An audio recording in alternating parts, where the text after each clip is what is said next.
What do you think happens, Jason? You think they take the wrong lessons from the possibility that they have some success? They seem to be good at that as well.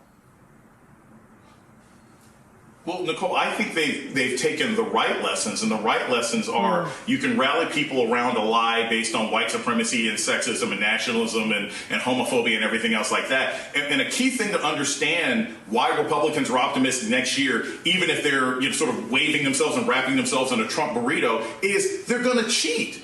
I mean, they're just going to make voting laws throughout the country that guarantee that they're going to win. There are very few states right now, Nicole, where there is a very good, active, organizing Republican Party. The Republican Party in Georgia is in shambles because they haven't had to work in so long. They just figure that they're going to pass legislation and make it harder for Democrats to vote. The Republican Party isn't really ready to run a campaign outside of the Midwest. They just figure if we can pass enough voter suppression, wrap ourselves in Trump, and intimidate the other side, we can win in 2022.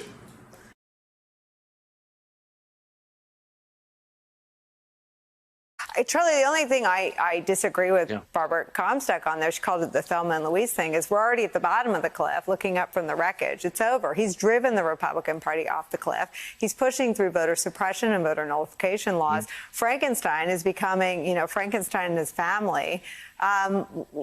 What keeps Bill Cassidy's sentiment from knocking some sense into the rest of the cowardly Republicans? Yeah, well, if only they had been warned that this might actually happen. Look, I think you and I had an exchange a few months back where I referred to this as hostage taking, and you pushed back and said, look, it's not hostage taking because at this point it's completely voluntary. I mean, this is voluntary self-bonding of the Republican Party to Donald Trump.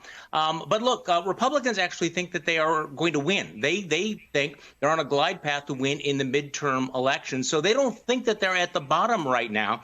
But they're looking around going, okay, how could we possibly blow this? Could we blow this by having to go along with every one of Donald Trump's crackpot conspiracy theories? Because that is what he is demanding.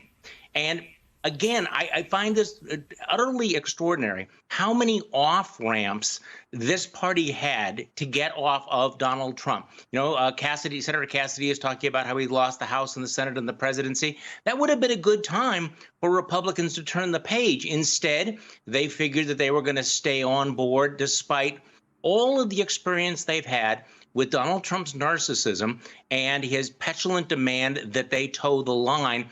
And I think they're going to pay a price for it. I mean, this is this growing anxiety. But again, how can any of them be surprised? They made the same decision over and over and over again, which is to kowtow, to pull the forelock, to go along with Trump. And he keeps upping the ante. And here we are. And so not a lot of sympathy over here for Republicans that are just now deciding that maybe, hey, Donald Trump might be toxic for our political future.